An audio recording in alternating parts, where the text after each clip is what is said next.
आणि विचारवंत मोतीराम कटारे सर यांना प्राप्त झालेले आहे. परंतु दुर्दैवाने त्यांची एकूण प्रकृती अस्वास्थ्य अतिशय कठीण परिस्थितीमध्ये असल्यामुळे ते चांगले लेखक आहेत, सडेतोड अशा प्रकारचे विचारवंत आहेत, परंतु आज त्यांची वाचा काम करत नाही आणि त्यामुळे ते एका जागेवर बसून अनेक पुस्तकं लिहित आहेत, परंतु शब्दाच्या माध्यमातून वाणीतून व्यक्त होण्याची जी त्यांची शक्ती आहे ती आज कार्यरत नाही आहे. अशा कठीण परिस्थितीमध्ये त्यांना आम्ही सगळेजण दादा म्हणतो, महाराष्ट्रातील जेवढे साहित्यिक मंडळी कवी लेखक आहेत ते त्यांना दादा या नावाने ओळखतात, मोतीराम दादा. तर या मोतीराम दादांची अनुपस्थिती या निमित्ताने आपल्याला जाणवत आहे, परंतु त्यांचा पुरस्कार स्वीकारण्यासाठी त्यांचे सन्मित्र मुळीक सर हे या ठिकाणी उपस्थित आहेत. आजच्या पुरस्काराच्या निमित्ताने या ठिकाणी मान्यवरांची उपस्थिती आपल्या सर्वांचीच आहे. पण याचबरोबर आता या ठिकाणी कणकवली तालुका बौद्ध विकास संघाचे आणि सिंपल प्रतिष्ठानचे अध्यक्ष अनिल तांबे साहेब या ठिकाणी उपस्थित आहेत. त्याचप्रमाणे सिंपल प्रतिष्ठानचे आदरणीय बाळकृष्ण जाधव सर, दत्ता पवार सर, संतोष डिंबलकर आणि आदरणीय जयप्रकाश कदम सर हे या ठिकाणी उपस्थित आहेत. त्याचप्रमाणे रोटरीचे मुंबईचे अध्यक्ष, ठाण्याचे अध्यक्ष आणि या कणकवली तालुका बौद्ध विकास संघाचे ज्येष्ठ कार्यकर्ते आणि सिंपलचे कार्याध्यक्ष आदरणीय डॉक्टर संदीप कदम सर हे या ठिकाणी उपस्थित आहेत. या सर्व मान्यवरांचं या ठिकाणी मी आमच्या सम्यक साहित्य संस्था सिंधुदुर्ग या संस्थेच्या वतीने स्वागत करतो आणि या कार्यक्रमाच्या निमित्ताने नामानंद बोडस सर हे या कणकवली नगरामधील ज्येष्ठ चित्रकार आहेत आणि केवळ ते चित्रकार नाही तर ते एकूण सामाजिक परिस्थितीचा वेध घेऊन चित्र लिहिणारे चांगले चित्रकार आहेत आणि म्हणून त्यांचंही या निमित्ताने स्वागत करतो आणि मी माझं मनोगत या ठिकाणी व्यक्त करतो. समतेचे सर्व आदर्श बुद्ध, फुले, आंबेडकर, शाहू, छत्रपती शिवाजी, सम्राट अशोक जागतिक भूमीवर अर्थसत्तेच्या समानीकरणासाठी तत्वज्ञान मांडणारा कवी आणि विचारवंत कार्ल मार्क्स, अखंड भारताला एका धाग्यात जोडण्याचं स्वप्न साकार करताना पदाची अभिलाषा न बाळगणारे महात्मा गांधी व दिवसभर राबून आम्हा भवंडांच्या मुखी निर्मळ अन्नाचा घास ठरवणारे समग्र शोषितांचे आईबाबा आणि सम्यक विचारांचे बाळकडू पाजणारी माता भीमाई यांना सविनय म्हणतात. आज ज्या एका आगळ्या सोहळ्यासाठी आपण जमलो आहोत त्या सोहळ्यातील महत्वाची सत्कार मूर्ती आहे आम्हा कोकणातील फुले आंबेडकर साहित्य आणि तत्वज्ञान, कविता आणि वैचारिक लेखनातून मांडणारे ज्येष्ठ समीक्षक मोतीराम कटारे गुरुजी. परंतु गेली 3-4 वर्षे त्यांच्या प्रकृती अस्वास्थ्यामुळे त्यांना प्रवास करणे आणि सुस्पष्ट बोलणे जमेनासे झाले आहे. असे दादा आज या समारंभात उपस्थित राहू शकले नाही. आपल्या समीक्षा लेखनाने भल्याभल्यांना त्यांची वाट दाखवण्याचे काम मराठी कविता आणि वैचारिक विश्वात आदरणीय मोतीराम दादांनी केले आहे. त्यांची शारीरिक उपस्थिती जरी येथे नसली तरी आम्हा साऱ्यांच्या जिव्हा त्यांच्या विचारनिष्ठेच्या वाणीतून गरजताना दिसतायत. कधी कथा, कधी कविता, तर कधी वैचारिक संवाद. तसेच आजच्या पुरस्कारातील दुसरा मानवंत होण्याचा सुयोग लाभला आहे आपण साऱ्या मायबाप, काव्यरसिक आणि वैचारिक पाहित असलेल्या परिवर्तनवादी मंडळींमध्ये. याची सुरुवातच माझ्या गावखेड्यातून झाली.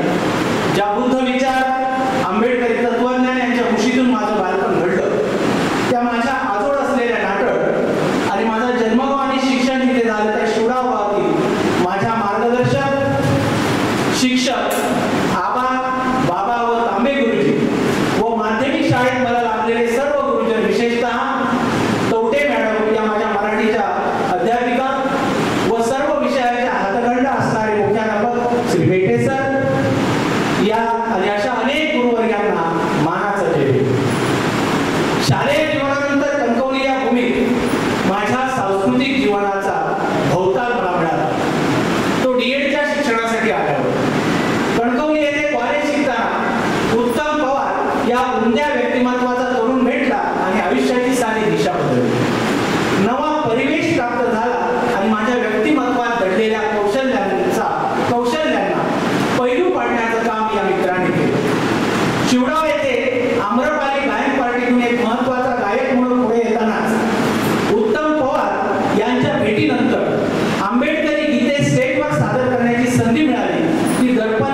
घटनेतून तयार झालेले एक चांगला कार्यकर्ता म्हणून आमच्यासमोर त्यांचा परिचय, त्यांच्या समोरून क्षितिजाच्या दिशेने या काव्यसंग्रहाला जो पुरस्कार दिला त्याबद्दल मी त्यांचं मनापासून अभिनंदन करतो.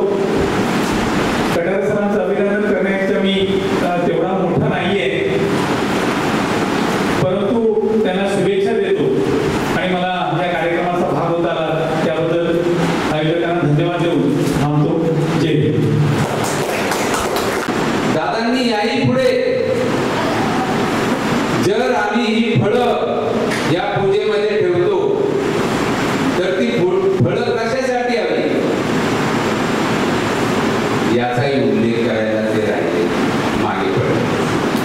जलदान विधी करताना आम्ही दोऱ्यातून सर्वांना गुंफून टाकतो आणि जलदान करताना हिमाय धम्मान धम्मपटी करत्या भूतम पूजेने वगैरे वगैरे वगैरे. जर आम्ही आधुनिक विचाराचे आहोत, जर संत गाडगे महाराजांनी आम्हाला सांगितलेलं आहे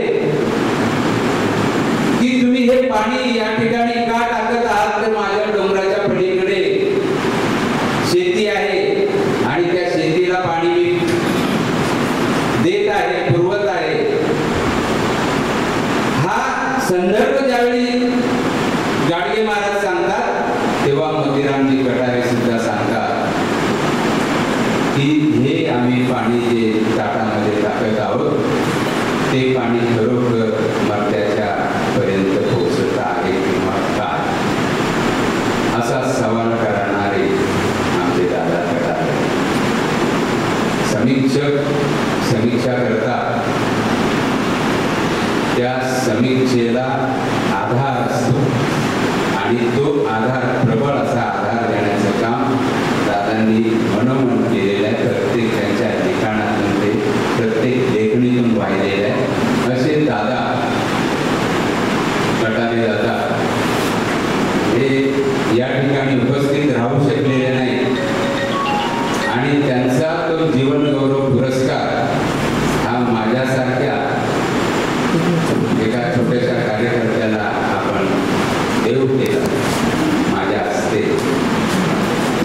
हे माझं मी मोठं भाग्य समजतो आणि आपल्या आयोजकांना खूप खूप अशा हार्दिक शुभेच्छा देतो आणि तेच सांगतो. जय भीम, नमोबुद्धाय, जय भारत. कटारे यांचा सहवास मला सुरुवातीला मला जेव्हा अरुण काळे अजातशत्रू पुरस्कार अगदी पहिला पुरस्कार नाशिकमध्ये डॉक्टर संजय राम जाधव आणि प्राध्यापक गंगाधर अहिरे यांनी दिला, त्यावेळी त्यांची माझी पहिली भेट झाली आणि त्यांनी माझं ते केलेल्या उजेडाची केलेलं पुस्तक मागून घेतलं आणि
सम्यक साहित्य संसदेच्या वतीने पुन्हा एकदा तुम्हा सगळ्यांना खूप खूप धन्यवाद.